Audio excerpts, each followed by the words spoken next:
नमस्कार, जय हिंद। तो कैसे हैं आप? आशा करते हैं आप अच्छे होंगे और आपकी ट्रेडिंग अच्छी चल रही होगी। दोस्तों, इसके पीछे वाली वीडियो में मार्केट का ढेर सारा टर्म्स हमने सीख लिया है। अगर आपने वो वीडियो नहीं देखा है तो डिस्क्रिप्शन बॉक्स में प्लेलिस्ट का लिंक है, वहां से जरूर देख लीजिए। दोस्तों, आज के वीडियो में हम हैजिंग के बारे में बात करेंगे। हम आपको बताएंगे कि हैजिंग कैसे आपके रिस्क को मिनिमाइज करता है, कैसे आपके रिस्क को कम करता है। विथ प्रैक्टिकल एग्जाम्पल के थ्रू हम सीखेंगे सारी चीजों को। और हाँ, एक बात मैं और आपको बता दूं, जैसे मान के चलिए कि हम अपना बाइक का लाइफ इंश्योरेंस कराते हैं, कार का कराते हैं, अपना लाइफ इंश्योरेंस कराते हैं। तो दोस्तों, उसी तरह जब हम शेयर मार्केट में कोई इन्वेस्ट करते हैं, अपना पैसा लगाते हैं, तो उसको भी ना एक इंश्योरेंस प्रोवाइड करते हैं हम। तो उसी को हम हैजिंग के रूप में जानते हैं कि कैसे हम हैज के थ्रू अपना जो रिस्क है ना उसको हम कम कर लेते हैं, रिस्क को मिनिमम कर लेते हैं। तो दोस्तों, आज के मतलब वीडियो में हम कंप्लीट हैजिंग के बारे में सीखेंगे। तो आइए सीखना स्टार्ट करते हैं। दोस्तों, देखिए क्या है ना कि हेजिंग क्या है। अगर इसके बारे में मैं बात करूं तो देखिए, हेजिंग एक मतलब रिस्क को कम करने का ना इंस्ट्रूमेंट है। रिस्क को क्या करना होता है, ये अपने रिस्क को कम करता है। ये कम करता है कौन? हेजिंग अपने रिस्क को कम कर देता है। दोस्तों, अगर ये मैं बात करूं कि देखिए, जो हम हेजिंग करते हैं किन किन तरीकों से करते हैं, कौन कौन सी स्ट्रेटजी होती है, कैसे करते हैं। तो देखिए, पहला मैं बात करूं तो देखिए, अगर हम किसी कंपनी का अपने पास स्टॉक होगा तो उसमें उसको क्या करते हैं, जैसे किसी स्टॉक को हम बाय करते हैं तो उसको क्या करते हैं, उसको हम हेज करते हैं। अगर दूसरा बात करें तो मान के चलिए कि अगर हम कोई फ्यूचर को हमने बाय किया है तो उसको हम कैसे हेज करते हैं, इसके बारे में बात करेंगे। इसके बाद से ना हम ऑप्शन के बारे में देखिए, ऑप्शन में जैसे मान के चलिए कि ऑप्शन का हमने कॉल ऑप्शन को बाय किया है तो इसको कैसे हमें हेज करना है। और मान के चलिए कि अगर हम कोई पुट ऑप्शन को हमने क्या किया है, हमने पुट ऑप्शन को कोई सेल किया है तो इसको कैसे हम हेज करेंगे। दोस्तों, ये सब कुछ आप देख रहे हैं, इनमें एक बात कॉमन है। क्या कॉमन है कि अगर मैं बाय किया हूँ स्टॉक को तो क्या सोच रहा हूँ कि मार्केट यहाँ से ऊपर जाएगा। फ्यूचर में भी यही सोच रहा हूँ मैं। उसके बाद से मैं ऑप्शन कॉल में यही सोच रहा हूँ और पुट सेल में मैं यही सोच रहा हूँ। यानी सारे कंडीशन में ना मैं मार्केट को ये सोच रहा हूँ कि मार्केट यहाँ से ऊपर जाएगा। अगर मार्केट ऊपर नहीं गया तो, ये सवाल है ना आपका, अगर मार्केट ऊपर नहीं गया तो क्या होगा? आपका लॉस होगा। लेकिन उसी लॉस को कम कैसे किया जाए, इसके बारे में हम बात करेंगे। तो देखिए, अभी मैं क्या करता हूँ ना कि अभी मैं आपको सारी चीजें एक बार मैं आपको विथ क्या एग्जाम्पल के थ्रू सारी चीजें मैं समझाने की कोशिश करता हूँ। तो देखिए, जैसे मान के चलिए कि एक मिनट, थोड़ा सा इसे मैं मिटा देता हूँ। मान के चलिए कि देखिए, अपने पास ना एक रिलायंस कंपनी का कुछ शेयर है अपने पास। देखिए, एक सारा चीज हम एग्जाम्पल के थ्रू समझने की कोशिश करेंगे। जैसे मान के चलिए कि अपने पास ना रिलायंस का शेयर है। ये अपने पास रिलायंस का शेयर है, रिलायंस का शेयर है। अच्छा, अपने पास देखिए, ये सब कुछ किसके बारे में बात कर रहा हूँ? पहले मैं स्टॉक के बारे में बात कर रहा हूँ कि कैसे हम अपने स्टॉक या किसी कंपनी का जब हम शेयर लेते हैं तो उसमें कैसे अपना हेज पोजीशन बनाते हैं, उसके बारे में बात कर रहा हूँ। जैसे मान के चलिए मेरे पास ना रिलायंस का शेयर है। रिलायंस का शेयर कितने है मेरे पास? तो मान के चलिए कि अपने पास रिलायंस का शेयर लगभग 250 है। अच्छा, इस 250 का जो हमारे पास शेयर है, इसका प्राइस अभी मार्केट में कितना है? तो लगभग 2948 रुपये पर शेयर के हिसाब से चल रहा है। क्या है इसका? ये प्राइस है, या इसको एलटीपी बोल सकते हैं। ये इसका एलटीपी लास्ट ट्रेडेड प्राइस है।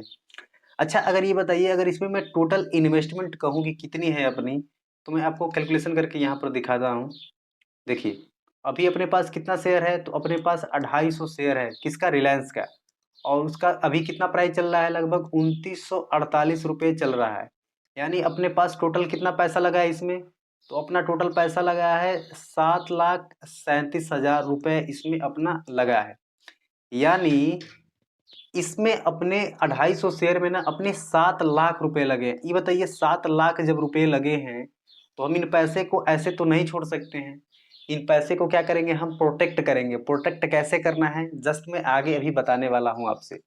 लेकिन मैं एक बात और बता दूं, हैजिंग पोजीशन बनाने के लिए ना आपको किसी भी कंपनी का शेयर ज्यादा होना चाहिए, तभी ये काम करेगा। ये नहीं कि आप 10 ले रहे हैं, 5 ले रहे हैं, 15 ले रहे हैं, तो ऐसा नहीं है। आपके पास अच्छा खासा उसका क्या होना चाहिए? शेयर होना चाहिए। तो देखिए, अगर मैं क्या सोच रहा हूँ, जब किसी में कंपनी मान के चलिए मैं रिलायंस का शेयर लिया हूँ 250, तो मैं क्या सोच के लिया हूँ? ये सोच के लिया हूँ कि मार्केट यहाँ से ऊपर जाएगा। लेकिन मार्केट ऊपर नहीं गया तो उस कंडीशन में मैं क्या करूंगा कि मैं एक ऑप्शन का, देखिए मैं ऑप्शन का ना एक कॉल ऑप्शन को ना, एक कॉल को क्या करूंगा, एक कॉल को सेल कर दूंगा।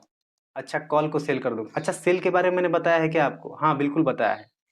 सेल के बारे में मैंने बताया कि सेल करने पर क्या होता है, कैसे होता है। तो देखिए अब हम क्या सोच रहे हैं, जहां हम सोच रहे थे कि अब मार्केट ऊपर जाएगा तो अपने को प्रॉफिट होगा, अब हम सोच रहे हैं कि मार्केट यहाँ से नीचे जाएगा तो अपने को प्रॉफिट होगा। यानी इन दोनों एक दूसरे के क्या हो गए, अपोजिट हो गए। लेकिन इससे अपने को फायदा क्या है? हाँ फायदा है।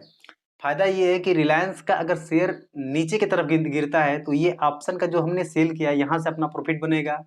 अगर रिलायंस अपना ऊपर जाता है तो एक पॉइंट के बाद ना ये लॉस होगा तो ये इसको कवर करेगा। कहने का मतलब ये कि ये दोनों को क्या करेंगे, हैज हो जाएगा अपना। लेकिन इस हैज पोजीशन में भी आपको प्रॉफिट कैसे होगा इसके बारे में मैं बात करूं आपसे, तो देखिए समझिए।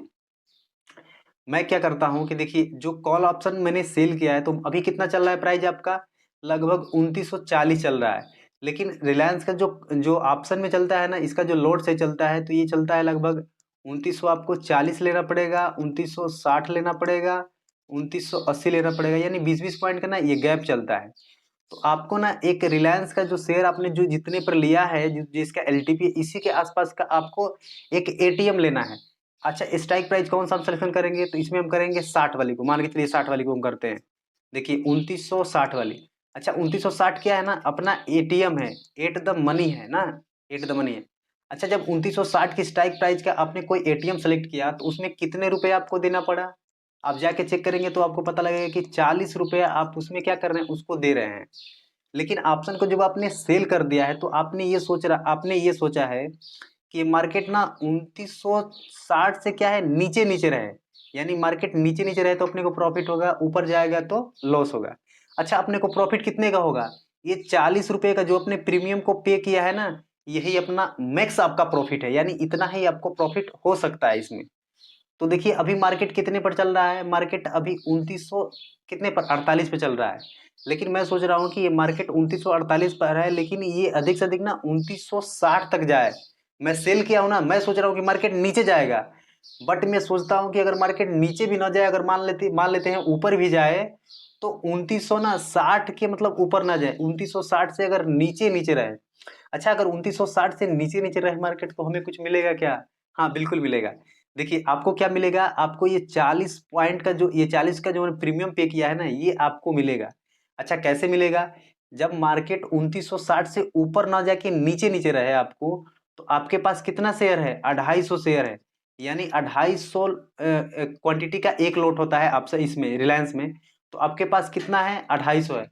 अच्छा 250 में ना ये मार्केट अगर मान के चलिए कि 2960 से नीचे नीचे रहता है, तो आपको इसमें ना ये लगभग मान के चलिए कि 10,000 रुपये का आपको प्रॉफिट होता है। अगर मार्केट अभी देखिए, अभी यहाँ क्या सोच रहे थे हम लोग कि मार्केट अगर ऊपर नहीं गया तो, नीचे आ गया तो। अच्छा, मार्केट जब नीचे आ रहा है ना तो अपने को यहाँ कितने का प्रॉफिट हो रहा है, 10,000 का प्रॉफिट हो रहा है। अच्छा, आप ये कहेंगे कि मार्केट मान के चलिए कि ये 2948 से ना उठ के 2960 पे चला गया, ऊपर चला गया। तो इस कंडीशन में भी आपको यहाँ 10,000 तो मिल ही रहा है। लेकिन आप देख रहे हैं यहाँ पर भी आपको फायदा होगा कि जो रिलायंस का अपने शेयर 250 लिया है 2948 के रेट पर, तो ये भी तो 60 जाएगा। यानी 12 पॉइंट का आपको यहाँ भी प्रॉफिट मिल रहा है।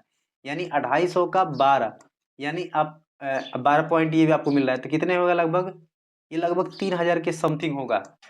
अब 3,000 के समथिंग, यानी टोटल प्रॉफिट हम देखें लगभग तो अपना 13,000 के अंदर प्रॉफिट होगा। देखिए अब मार्केट में कुछ हो रहा है कि नहीं हो रहा है, कुछ भी नहीं हो रहा है। मार्केट अपने इर्द गिर्द ही घूम रहा है। इर्द गिर्द घूमने का अगर सेंस की बात करें तो भी मार्केट कितने पर है, 2948 है, 2948 2960 चला गया। अगर मैंने सेल कर दिया, अगर मेरे अपोजिट चला गया तो भी अपने को इतने का प्रॉफिट हो रहा है। अगर ये बताइए रिलायंस अगर अगर डाउन आए तो भी आपको ये 10,000 का प्रॉफिट होगा। लेकिन ये बताइए आपको जो सेल किए हैं तो इसमें आपका मैक्स 10,000 का ही प्रॉफिट होगा। लेकिन मैं आपसे एक सवाल पूछूं कि ये बताइए कि अगर मार्केट यहाँ से ना जो 2900 पर हमने 2960 पे बाइंग किया है, और तो अगर 2960 से नीचे काफी नीचे मार्केट आने लगा, तो यहाँ तो अपना 10,000 ही प्रॉफिट होगा ना। लेकिन यहाँ आपको अगर मान के चलिए कि मार्केट ज्यादा नीचे चला गया तो आपको नुकसान हो सकता है। तो उस कंडीशन में ना आपको कॉल को क्या करना है, कॉल ऑप्शन को सेल नहीं करना है। मैं आगे आपको बता रहा हूँ कि आगे अब क्या करना है। ये पहली स्ट्रेटजी अपनी है कि अगर आपको लग रहा है कि मार्केट यहाँ से ऊपर अगर नहीं जाएगा, अगर नीचे आने की संभावना है, कुछ नीचे आने की संभावना है, तो आपको ऑप्शन को सेल करना है। सेम स्ट्राइक प्राइस पर जो एटीएम है उसको सेल करना है। अच्छा, आगे मैं बात करूं आपसे, आगे आपसे मैं बात करूं तो देखिए, अगर मैं अभी अभी मैं क्या सोचता हूं, मैं अभी क्या सोचता हूं, अभी मैं सोचता हूं, एक मिनट इसको थोड़ा सा मैं मिटा लेता हूं, उसके बाद से कंफर्म बताता हूं आपको। देखिए, देखिए अभी मैं क्या सोचता हूं कि ये जो जो हमने ये कॉल को क्या ना सेल किया था ना, अब हम क्या करेंगे, इस कॉल को सेल नहीं करेंगे। अब इस कॉल को क्या करेंगे, हम पुट ऑप्शन को क्या करेंगे। अभी देखिए, मैं आगे अभी यहाँ से मैं बता रहा हूँ। देखिए, इसको हम डिलीट कर देते हैं एक बार। अब देखिए, अब क्या रहेगा, हमारे पास ना रिलायंस का शेयर है। रिलायंस का शेयर अपने पास कितना है, रिलायंस का शेयर अपने पास 250 है।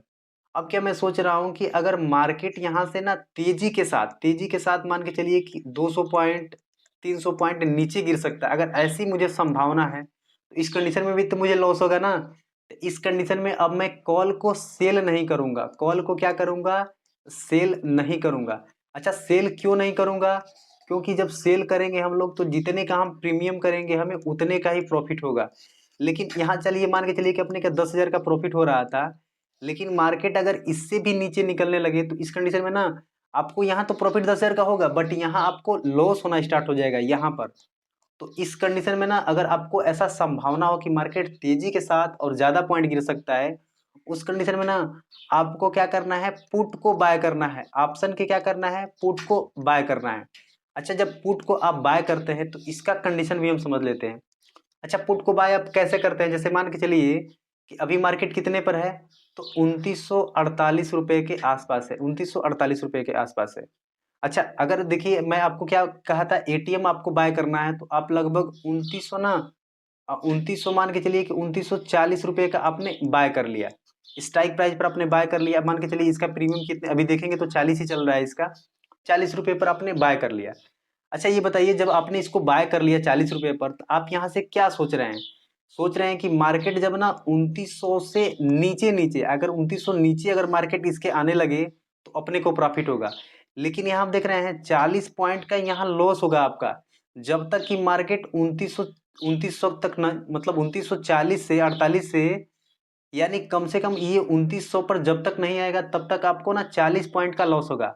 और जैसे ही 2900 पर आएगा तो ये आपका ब्रेक इवन मिलेगा यहाँ पर, यानी यहाँ पर no profit no loss zone होगा। अगर मार्केट 2900 से नीचे निकलना स्टार्ट होगा तो यहाँ पर अपना प्रॉफिट स्टार्ट हो जाएगा। बट यहाँ अपना क्या है, जो रिलायंस का अपने पास शेयर है, यहाँ पर अपना क्या होगा, लॉस होना स्टार्ट होगा, आपका यहाँ लॉस होना स्टार्ट होगा। देखिए, तो यहाँ लॉस हो रहा है, यहाँ प्रॉफिट हो रहा है, तो दोनों आपस में सिंक हो जाएंगे। बट इस कंडीशन में क्या है ना कि जब हम पुट को बाय करते हैं तो इसमें से आपको ना 40 पॉइंट का आपको लॉस देना ही देना है मार्केट को। और जब हम सेल कर रहे थे तो वहां 40 पॉइंट का आपको क्या है ना प्रॉफिट लेना है मार्केट से। तो ये आपको डिसाइड करना है कि 40 पॉइंट का आपको लॉस लेना है या 40% का आपको पॉइंट का आपको प्रॉफिट लेना है। तो दोस्तों, ये सारी चीजें आप हैजिंग के थ्रू कर पाएंगे, ये हैजिंग से ही संभव सारी चीजें हैं। आशा है ये सारी चीजें आपको समझ में आ रही होंगी। अगर नहीं आ रही है तो इसको थोड़ा सा और मैं क्लियरफाई करूं तो आपको मैं यहाँ पर बता रहा हूँ। देखिए, आपको ना, आपको देखिए कॉल ऑप्शन को क्या करना है, कॉल ऑप्शन को सेल करना है, कॉल ऑप्शन को सेल करना है। और पुट ऑप्शन को क्या करना है, पुट ऑप्शन को आपको बाय करना है। दोनों को क्या करना है, एटीएम एट द मनी के हिसाब से इन दोनों को लेना है, एट द मनी के हिसाब से, ठीक ना। तो ये छोटी सी बातें हैं बट आपको समझ में आ जाएगा धीरे धीरे, जब आप इस पर प्रैक्टिस करेंगे, सारी चीजों को देखेंगे तो दोस्तों ये हैजिंग के बारे में ना, अब हम स्टॉक के बारे में किसके बारे में सीखे थे, ये हम सीखे हैं स्टॉक के बारे में। दोस्तों, इसके बाद हम क्या सीखेंगे, स्टॉक के बारे में सीख ले तो हम ऑप्शन को हैज करना सीखेंगे, फ्यूचर को हैज करना सीखेंगे, कैसे हम किसी कॉल ऑप्शन को हैज करते हैं, कैसे कोई पुट ऑप्शन सेल होता है उसको कैसे हैज करते हैं। ये सारी बातें हम अगले सीरीज में बात करेंगे। तो दोस्तों, ये वीडियो आपको कैसा लगा जरूर बताइए, कोई भी डाउट अगर आपको लग रहा है तो आप कमेंट करिए, मैं अगले वीडियो में उसको कंसिडर करूंगा। तो दोस्तों, ये वीडियो आपको कैसा लगा जरूर बताइए, और आपका एक मतलब कमेंट हमें आगे वीडियो बनाने के लिए मोटिवेट करता है, तो एक अच्छा प्यारा सा कमेंट कर दीजिए। धन्यवाद।